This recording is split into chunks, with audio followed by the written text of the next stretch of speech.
Let me see. Here's another thing that I was thinking as you were talking.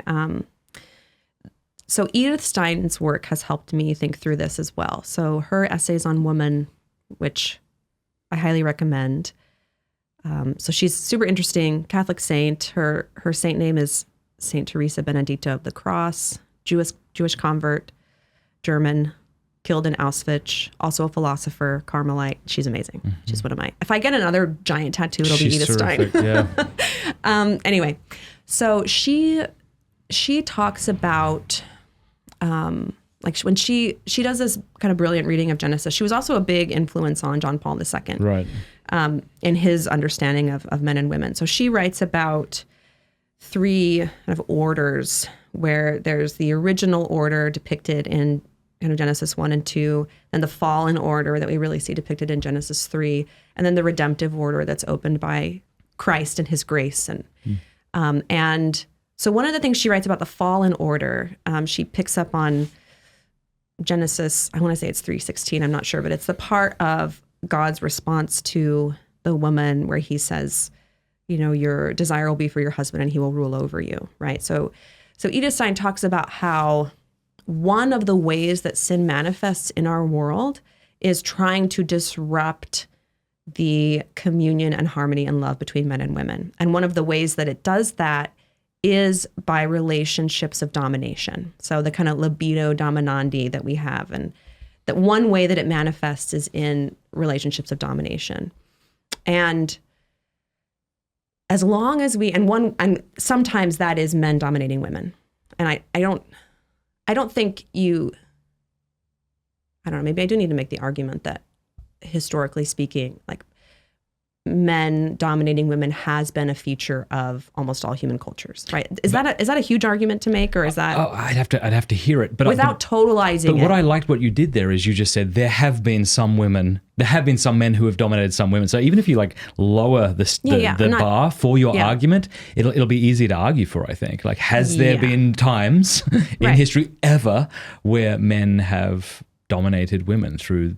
And if that is the case, which clearly it is, I think of the grave sin of pornography or sex trafficking or things like this. So that's one thing where I think in our own culture, if I look at where that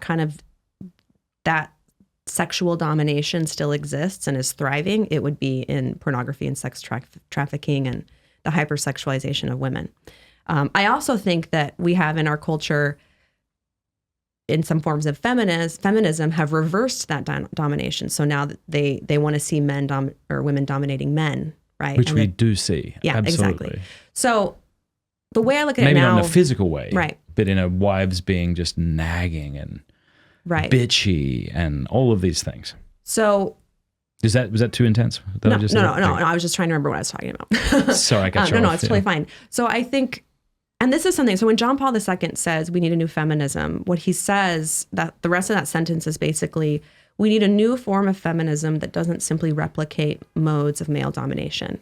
So in that, he's actually kind of subtly critiquing at feminism, right? Okay, well, there's these, feminism exists, but it has primarily just mimicked modes of male domination and is still primarily occupied with power and dominance and control. And so I guess what I've learned from Edith Stein is that one feature of the fallen world, one effect of sin, is that there's always this temptation to corrupt the relationship between men and women into one of domination. Sometimes that's men dominating women. Sometimes it's women wanting to dominate men in response. And so I think there always needs to be some kind of attention to, okay, in our particular cultural, historical moment, how is that domination manifesting and how can we respond to it and try to correct it? It's so obvious, so clear to me. Now, whether you want to call that Catholic feminism, that's totally your choice. But when I talk about Catholic feminism, that's what I'm talking about. Yeah. Like, how can we name and try to correct the dynamics of domination in our culture between men and women in a way that enters more redemptive, grace-filled kind of order. Yeah, so that's really beautiful. I like that a lot. Yeah, and we do have to be careful of the pendulum swing. Like, I feel like ever since showing up in America, I was just like wondering why it felt like mainstream media was intent on making me a racist. And I knew I wasn't, and I know I'm not. But it just felt like it was weird stepping into America and feeling that. And then it's just been escalated, right? So you kind of get the sense that if you're white, you are a racist kind of thing. And you're like, well, I know that's not true. So maybe racism just doesn't exist, you know?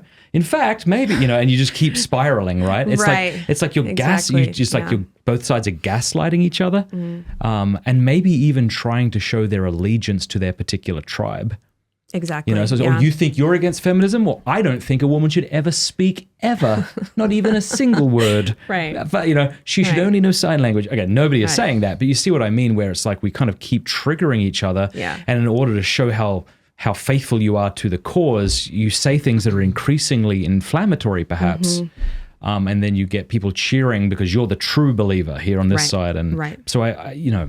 I think you're, I mean, when you talk about that, it makes me think of how, one thing that drives me kind of crazy in our culture is how, I don't know, women who have really internalized this idea that women are always the victims, the bar of what constitutes oppression keeps getting lower and lower and lower. And it's like, oh my gosh, you've said I look nice in the blouse I'm wearing. Like, that is a microaggression. That is a microaggression, and I'm super, you know. So I have like zero patience with that kind of garbage.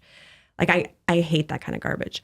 That said, I do think that there are forces in society that are actively dehumanizing to women. And, you know, I think it varies from culture to culture. And I think, again, the one that I see most prominently in America would be the pornification of our culture. And then also, I think, actually, the pro-abortion movement. So I would, and that's what's interesting is that one of those is kind of a form of like male domination of women. And then the other one is almost a form of like female domination of women, in a sense that the pro-abortion thing really comes from feminism itself. But I would see an authentically Catholic feminism being a voice that speaks out against both of those things as real harms and evils in our culture. So that's another reason why I think there is some value in having a Catholic response to those things. Now, I'm fine with calling it feminism. I'm not going to and that's not the battle I want to fight. That's not the hill I'm going to die on. But I do think there's something, I think Catholicism has something so beautiful and true to say about women. And I want that to be heard. And I'm fine to use labels or not use labels in order to make that be heard. I guess that's kind of where I am. Yeah, you and I were speaking before the show, and we were saying how very often it feels like Catholics online are all saying the same thing or fighting the same battles or responding to the same errors. You know, like, who's talking about Catholic social teaching? You know, who's pointing out that social justice is a Catholic word? And I was saying to you, and I'm sure you agree, that the reason you have so many Catholics online speaking out against sodomy and these sorts of things is because it seems to be the thing that's at the front that's, you know, that's being shoved down our kids' throats, you know, through Disney or through whatever. And so therefore we're speaking out against it. Social justice is, sorry, I didn't want to No, that's okay. It's just, we need to have a holistic, you know, like, look at the catechism. It doesn't just have like paragraphs on sexuality. It has paragraphs on all sorts of things. And so it's really important that we have different people, or maybe phrase it differently. It's okay that we have different Catholics interested in different things. I think that's like true. If I started speaking out against pornography and someone said, how are you speaking out against pornography when abortion is clearly a bigger issue? It's like, well, yeah, it is. But do we all have to be equally, you know, incensed and spending the same amount of words, you know, on a particular issue? It's good to see different people addressing different things. Yeah. Anyway, I think that's totally true. That's what, I mean, I'm not going to sit here and say that the way I talk about feminism and gender is the only way that it should be talked about from a Catholic perspective. I don't think that. But nonetheless, I do think, hopefully, by the grace of God, hopefully the way that I do write and think about these things and talk about these things will help the gospel be heard in our culture to those who need to hear it, you know, in a certain way. Hey, thanks so much for watching. Please be sure to like and subscribe and leave a comment below letting us know what you thought about the video.